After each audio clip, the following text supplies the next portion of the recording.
What happened? President Trump indicates he is not rushing to make a deal with Iran. We barely used the Strait of Hormuz as a country. Southern Iran. Larak Island, Strait of Hormuz, Larak Coastal Missile Logistics Annex, 19 kilometers from the Strait choke point. 1:58 in the morning. A Ranger force from the 75th Ranger Regiment had one commander to isolate, one strategic missile depot to disable, and less than an hour before Iranian naval patrols and regional air defenses could fully close the window. Brigadier General Farhad Khosravi was the IRGC Naval Logistics Commander for the Eastern Strait of Hormuz, a career officer who had spent 16 years coordinating missile dispersal, convoy timing, and fastboat readiness across a sector that monitored dozens of transits every week. The facility below him stored anti-ship missile components, guidance electronics, fuel handling systems, and communications gear that kept Iranian coastal units supplied and ready across the narrow water. Both targets were reachable tonight because Khosravi had arrived for late inspection during a transfer cycle, the only moment when the commander and the depot's active control systems occupied the same hardened complex. The mission was simple on paper. 1 Ranger force, 2 objectives, 1 shrinking window, no second attempt. The Larak Coastal Missile Logistics Annex sat low against the rock and salt of the island, built from reinforced concrete and steel with bermed storage cells, buried cable trenches, a compact operations block, a fuel transfer manifold, and a power compound tied to the depot's internal grid. Floodlight masts covered the perimeter. Narrow service roads linked the command block to the missile storage bays and the shoreline loading point where support craft moved cargo under darkness. Khosravi was assessed to be inside the Central Operations Building on the 2nd floor, reviewing transfer readiness with local officers and communication staff. IRGC guards held the site with heavy machine gun positions, anti-aircraft mounts, roving security teams, and a naval detachment offshore, and they believed the island's position, layered surveillance, and proximity to the strait made the place secure from any short-notice strike. If both objectives were completed in the same night, Iran would lose not only a senior coordinator of missile activity in the channel, but also a key node that sustained naval pressure in one of the world's most fragile waterways. The operation depended on 2 parallel tasks moving together from the first minute. One element had to isolate Khosravi before he could be moved deeper into the complex or evacuated off the island, while another had to disable the depot's most critical systems before internal security sealed the inner compounds and turned a fast raid into a static fight. If the command target slipped away, the strategic gain narrowed. If the demolition effort stalled, the facility could recover. The plan accepted no cushion. One side had to reach the leadership node as the other reached the infrastructure that made the depot matter. US planners divided the Rangers into 4 elements. Alpha element would force the perimeter and open internal access using suppressed carbines and compact support weapons. Bravo element would move on the depot's critical systems with demolition gear and close assault weapons to disable storage areas, the control center, the pipeline junction, and the local power systems. Charlie element would reach the commander's location using close-quarters weapons and breaching tools to isolate and neutralize or capture him. Delta element would hold the perimeter and cover the shoreline approaches with heavier support weapons and anti-armor systems. Both Bravo and Charlie had to reach their objectives at the same moment. The plan had no margin for delay.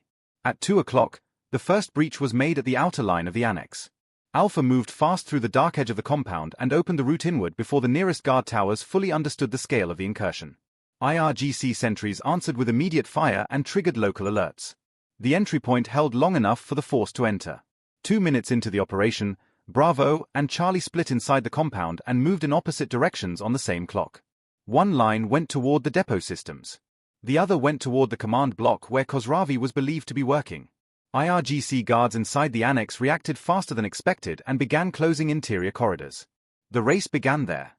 At 2:04, Bravo reached the first critical point at the outer storage sector. The team started its work under intermittent fire from nearby positions as alarms began to pulse across the facility. Iranian personnel pulled back from exposed lanes and tried to harden the inner compounds. The first disablement sequence was initiated before the defenders could lock the zone. 6 minutes into the operation, Charlie moved on the command building and identified a larger security detail than intelligence had projected.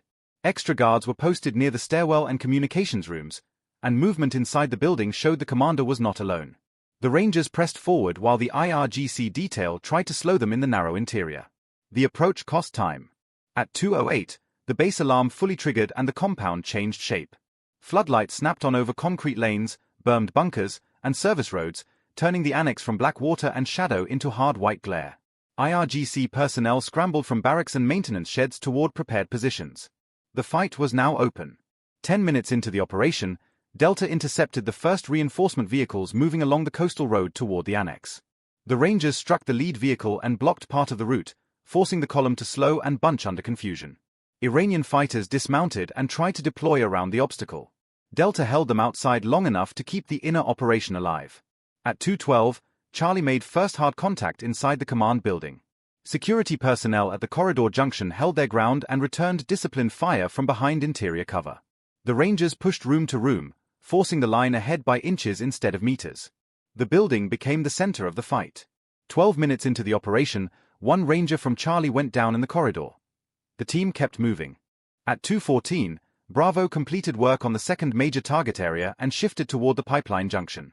IRGC defenders inside the technical lanes had begun to organize and fire from elevated walkways and service enclosures. The depot teams were now working under direct pressure instead of surprise. Progress continued, but the margin was narrowing. 16 minutes into the operation, Alpha redirected part of its strength to support Charlie at the main building. Reports from inside confirmed that Khosravi had not yet escaped the complex, but his exact room changed as staff moved him deeper into the structure. IRGC defenders used every turn, doorway, and stairwell to slow the advance. The command target remained inside reach, but only just. At 2:18, additional IRGC fighters arrived from outside the annex in greater numbers than the planning cells had expected. The outer perimeter grew louder as the island garrison fed men and vehicles into the fight from access roads and shoreline routes. Delta and Alpha had to split attention between holding the exterior and sustaining the interior push. Pressure rose across every element at once. 20 minutes into the operation, two IRGC fast boats cut through the dark water toward the shoreline loading point. Their movement from the strait forced Delta to turn toward the Persian Gulf side of the fight while still managing the road threat. The Rangers engaged from covered positions and drove the lead boat out of line before it could close effectively. The second craft kept coming and answered with heavy fire toward the shoreline. At 2:22, the incoming fire from the water pinned part of Delta's position and slowed movement around the exterior corridor. Two Rangers were hit there, and one of them went down critically. The team stayed in the fight and kept the shoreline from collapsing. The extraction lane remained open, but only in fragments. 24 minutes into the operation, Charlie broke into the upper section of the command building under intense resistance. The interior was loud with shouted orders, falling debris, and short-range exchanges across smoke and concrete dust. Rangers pushed into the final rooms where Khosravi's staff had tried to consolidate. The commander's position was reached. At 2:26, Khosravi was neutralized inside the command suite.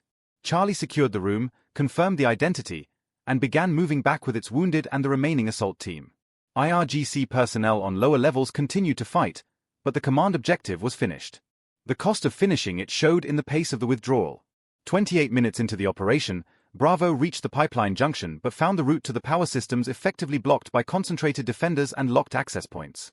The depot team completed work on the third major objective and assessed the fourth could not be reached without stalling the entire extraction. Iranian forces had compressed the inner lanes too tightly. The fourth point was left standing. At 2:30, the Rangers began consolidating for withdrawal under fire from multiple directions. The dead and wounded were carried out as the elements folded back through the corridor Alpha and Delta had kept alive. Movement slowed over exposed ground and narrow service roads lit by damaged floodlights. IRGC fire followed them all the way out. 32 minutes into the operation, an IRGC vehicle column reached the outer perimeter in force.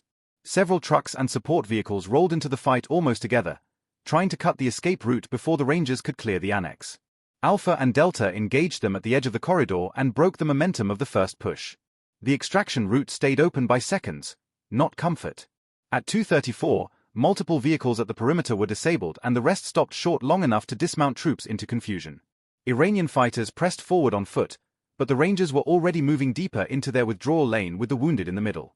The battle shifted from assault to survival. The annex remained close behind them, still alive, still armed, still burning in parts. 36 minutes into the operation, the demolition timers were triggered. The force cleared the immediate blast area and pushed for the final edge of the kill zone while defenders continued to fire from the depot and surrounding roadways. The timing had to hold because there was no capacity left to turn back. The operation had reached its last irreversible point. At 2:38, the depot began to come apart. Storage sectors ruptured in violent sequence. The control center collapsed inward. The pipeline junction ignited and sent flame and pressure through the central works. The command building where Khosravi had been reached burned as secondary damage spread through the compound. 40 minutes into the operation, The power system section remained only partially damaged because the final disablement had never been completed. Parts of the annex still had residual function, and some emergency circuits remained active. IRGC survivors began regrouping around what had not been destroyed. The Rangers were already beyond the immediate blast ring. At 2:42, the last Ranger element cleared the kill zone and broke contact from the annex. Fire, smoke, and shattered light marked the depot behind them against the dark edge of Larak Island and the open water of the strait. IRGC pursuit continued in fragments, but the main opportunity to trap the force had passed. Extraction was complete. The U.S. Army Rangers lost 4 soldiers killed and 11 wounded. IRGC forces suffered 137 killed, 84 wounded, and 6 captured. The IRGC commander was eliminated. 3 of 4 facility demolition objectives were completed. The power generation systems were not destroyed. Facility damage was valued at $420 million. The commander's network lost its operational head. Farhad Khosravi had coordinated missile logistics and naval readiness in the eastern Strait of Hormuz, and the Larak depot had enabled sustained pressure on shipping lanes and fastboat operations in the Persian Gulf. The Rangers eliminated the commander and disabled most of the annex's critical functions, but they did not reach the final power objective before the defense closed the route. It cost them 4 killed and 11 wounded to strike 2 targets in one night on an island built to resist surprise. In the Strait of Hormuz, the 75th Ranger Regiment proved that even hardened coastal power can be broken, but never cleanly.